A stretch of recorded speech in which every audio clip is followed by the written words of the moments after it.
Immigration was key in Whitechapel for causing tension. Now, the two main groups that you need to look at are the Irish immigrants and the Jewish immigrants, and thinking about the different impacts that this has on the environment and the attitudes of people towards these different groups of people.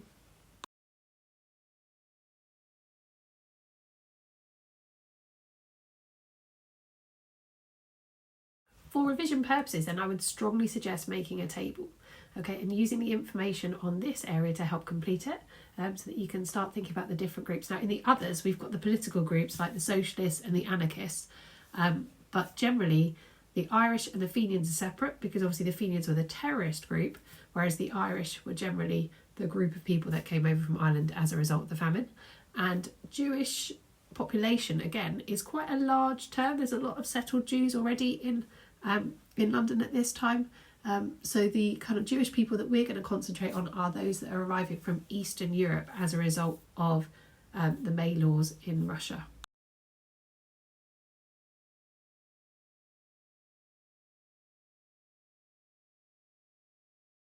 There are big problems then for people in Ireland. There is famine, okay, and lots of the landlords were English landlords, and there's a big movement to have Ireland ruled and run by the Irish. This is called Home Rule. So there's lots of tensions between people that are Irish and people that are English at the time. And the Irish population is expanding rapidly as people are having to leave home. Okay, so from the East End in the 1840s, you see a massive influx of Irish immigrants. The first immigrants generally are young men who come with London with plans to move on to America, but they've often run out of money by the time that they've arrived on the ship, so they need to find work to kind of earn their passage to America. So they often settle in areas near to rivers so that they can make livings as navigators or navvies who are doing labouring jobs on canals, roads and railways. But remember from the employment video, this talks about this is quite seasonal, temporary work, and ends up being kind of only a few days at a time, particularly once the boom has happened and the infrastructure has been created. Now, violence amongst the group is commonplace, especially in relation to drinking, and they are not particularly well liked. And we can see the representation of the Irish people here linked back to some quite harsh propaganda against them. So you'll see this image here on the left is the way that people tended to present Irish as undeveloped, uncivilized, linking back to the apes. Really some horrific racist abuse towards the Irish in Whitechapel. But there are other groups who are causing problems for the Irish as well at this time. The Fenians were the kind of terrorist wing who are trying to force home rule for the Irish, and they're mainly Catholic as well, and kind of trying to create a united Ireland. So there are reasons why attitudes towards the Irish are very prejudicial and incredibly racist, but this is all perpetuated by the types of sources and the stories that are being told about the Irish.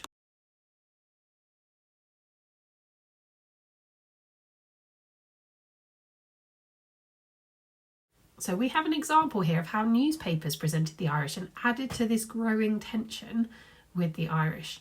So source A is from the West London Observer, and it talks about the inhabitants consist chiefly of lower order of Irish. So remember, they're kind of presenting the Irish as lower class human beings, a lower order, and it makes people feel better about themselves living in the slums, perhaps, to think that there are people that are worse than them.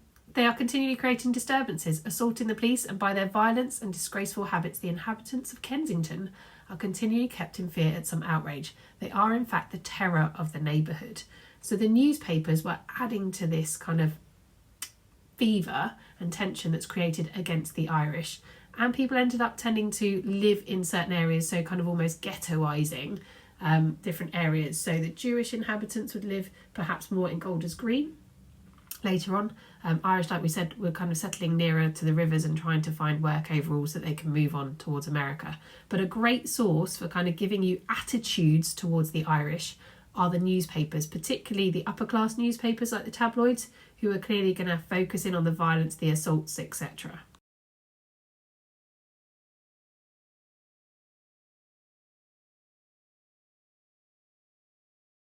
As mentioned before then, there was a group of Irish who were called Fenians. Okay, and in the mid to late 19th century, Irish nationalists wanted freedom from rule by the UK.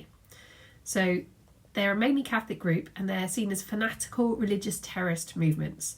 Okay, they organise a bomb attack on Clerkenwell Prison in December 1867, and there's a huge surge of anti-Irish and anti-Catholic sentiment.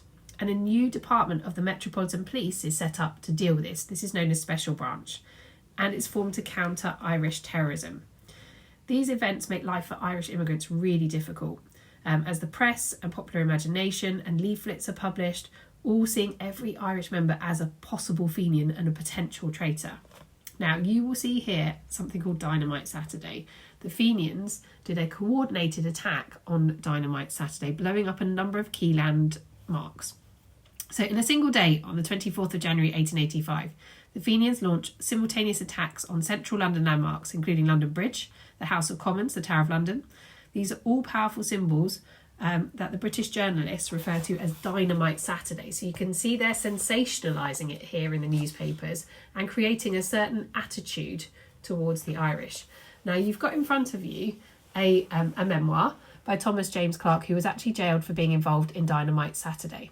And he was talking about the experiences of how Irish prisoners were treated in the prisons and how they're seen as special men, kept not in the ordinary prison halls, but in cells, so isolated, persecuted, not getting the same regular treatment, so getting bread and water, being harassed morning, noon and night, etc. So now, whilst he might be exaggerating, actually, on the whole, this idea of treating people, obviously, particularly terrorists, in a very different way to other prisoners, is something that has a lot of merit overall. So you can see, he said, this system was applied to the Irish prisoners and to them only.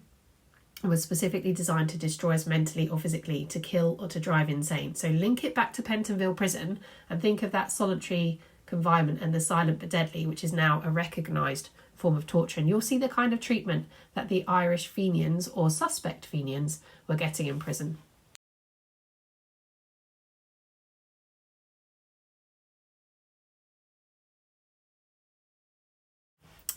Now, another group of people who struggled with tensions in Whitechapel were Eastern European Jewish immigrants.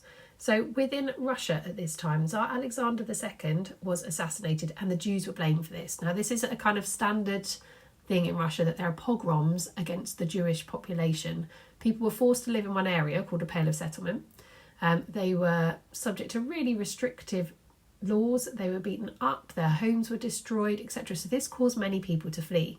And Alexander III, the next Tsar of Russia, brought in something called the May Laws, which are a number of significant restrictions on Jewish people's lives. So restricting them from trading on a Sunday, for example, when the Jewish Sabbath is Saturday, by making people live in a Pale of Settlement, and people being subject to some really horrific anti-Semitic violence. Now, this kind of follows across Europe. People fled, and Poland and Germany and other places, obviously the same kind of attitudes are occurring. So many Eastern European Jewish immigrants arrive in London, and by 1888 there is a large population in Whitechapel. Now, these tend to be a self-segregated community. People don't speak the language. So this makes people stand out. They have different clothing, different language, they worship in a different way that people can't understand, and culture is making people physically stand out from residents of Whitechapel, and they're looking for differences and looking for people to blame, don't forget, and scapegoat. Now, particularly with worship, remember the Sabbath is a Saturday, Friday into Saturday. So they're pressurising the government to allow Sunday trading, and other shopkeepers are thinking that this is an attempt to drive them out of business and is a disadvantage for them. So they're widely resented by the local population, and the resentment of Irish settlers is based on Fenianism. Resentment of Jewish settlers is based around cultural differences and their conflicting attitudes. So poor working class locals see foreign Jewish workers quickly find employment and set up businesses, and the locals resent this success. But actually, lots of them are working in the sweated trades in Jewish businesses. And some established Eastern European immigrants prefer employing new arrivals to the locals, and this means that new arrivals that are desperate for work will obviously accept lower wages. So they work in tailoring businesses, sweatshops. The businesses that follow government rules about fair working conditions have to charge more for their products. So often these sweatshop owners are exploiting people. Their holy day, like I said before, is on a Saturday. So they're free to work on Sundays, which means that they might be an advantage compared to other people that would like to be employed. And religious and cultural rules about food and clothing make people stand out. So there's no urgent need when you're living together in one group to learn English. So locals are very suspicious of customs and languages that make people stand out. And this is particularly linked with Jack the Ripper and showing the prejudices there, where there was writing on the wall which suggested that this perhaps was somebody who was from the Jewish community, and General Sir Charles Warren had it wiped off because he didn't want lots of violence towards the Jewish community. We can see example here that was obviously sensationalised by the press, which is in 1887, a notorious East End murder where both the perpetrator and the victim were Jewish shocked the area, and the lodger in the house in Batty Street, Israel Lipsky, poisoned his fellow lodger, Miriam Angel, by forcibly pouring nitric acid down her throat. So all this kind of thing is sensationalised in the press, in the newspapers, in the penny dreadfuls to make people fearful of the Jewish community and causing major tensions within Whitechapel.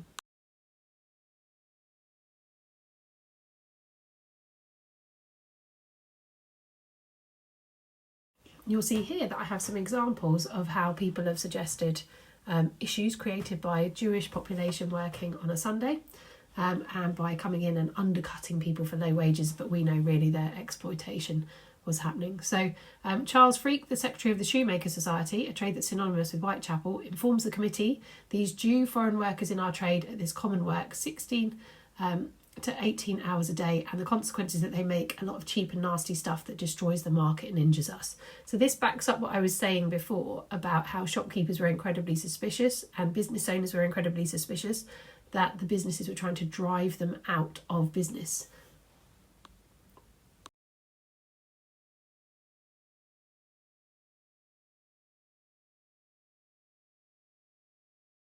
So with the growth of the working class and industrialisation, but also recession, there ends up being lots of political movements which are looking out for the rights of the working man.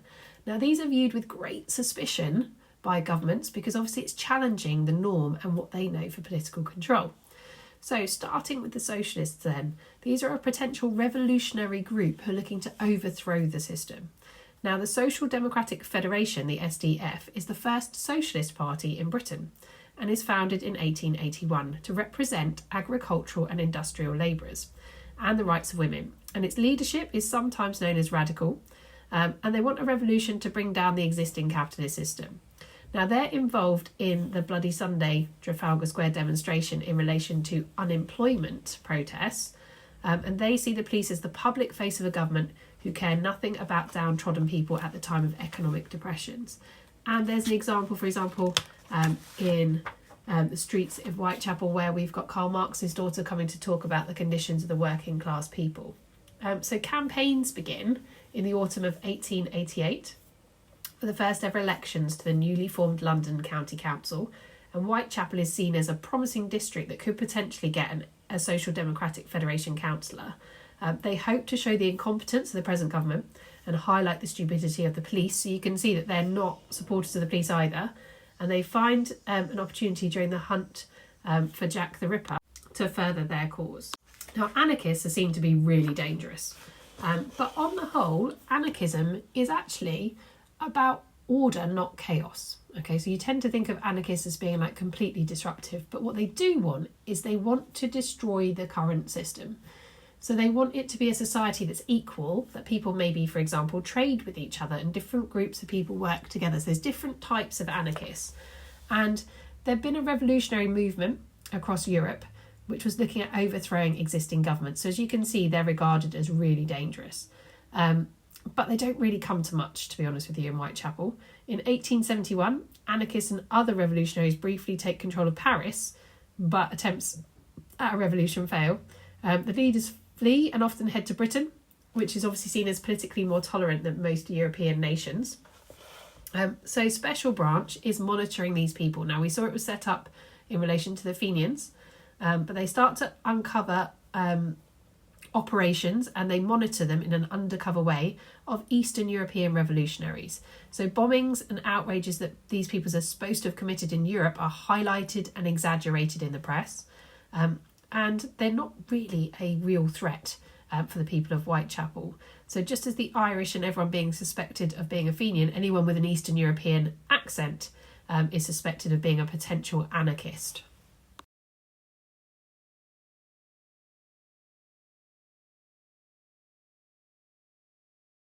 To add to tensions then, there were some Eastern European gangs who ran protection rackets in the businesses. So they would go into the businesses or to the market stalls and they would threaten the owner and collect money with menaces every week. Okay, so these obviously see people being resented from Eastern Europeans. So you've got the Bessarabian Tigers and the Edexcians.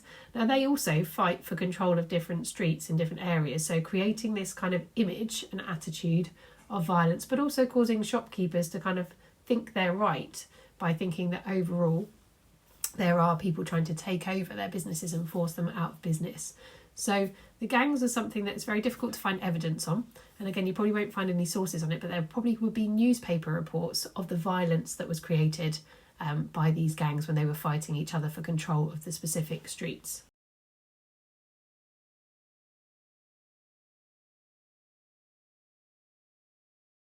For immigration then, there's lots of different types of sources that we can use to learn about tensions in Whitechapel. So newspaper cartoons often show us the public perception of the different groups of people and the stereotypes that are being enforced. Newspaper reports can tell us of violence, of incidents that have happened, of what people are highlighting to kind of reinforce these stereotypes. And don't forget, you saw the one for the West London Observer for the wealthier people of Kensington, versus obviously the illustrated press, the penny dreadfuls, the tabloids that will be sensationalising stories and creating this kind of stereotypical image in people's heads overall. So freedom licences, that kind of being released from prison. Now, we can't really tell as much about things from freedom licences apart from obviously how long they've been in for, were they released for good behaviour. But link that up with court records and you can find information of the court cases, and you probably have the witness statements, and often you've obviously got the police officer saying what had happened there in that. You've got H Division Police Sergeant's diaries. So remember, this is really important. You've got to call them H Division because obviously that is showing that they are Whitechapel. So H Division Sergeant's diaries, they would go round and they would hear from their beat constables what had happened or what they'd discovered on their shift, and they would record this because what they're doing is obviously checking that their police officer is doing their job as well. But this is kind of valuable records for us.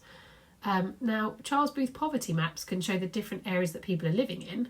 We can identify those and think about, well, what kind of level of poverty were these communities in? The census can tell us obviously if where people are living, and you can kind of link that with Charles Booth poverty records, ages, people's occupations as well. Shipping and passenger records, so that gives us the useful information about where people have come from, what occupation they had when they arrived as well, and when they've arrived, so you can start to kind of build a picture of the facts and figures. And Home Office figures on crimes. Memos in police forces obviously deal with looking at the figures that are there specifically for crimes in that region, but they won't break it down specifically to the different groups of people.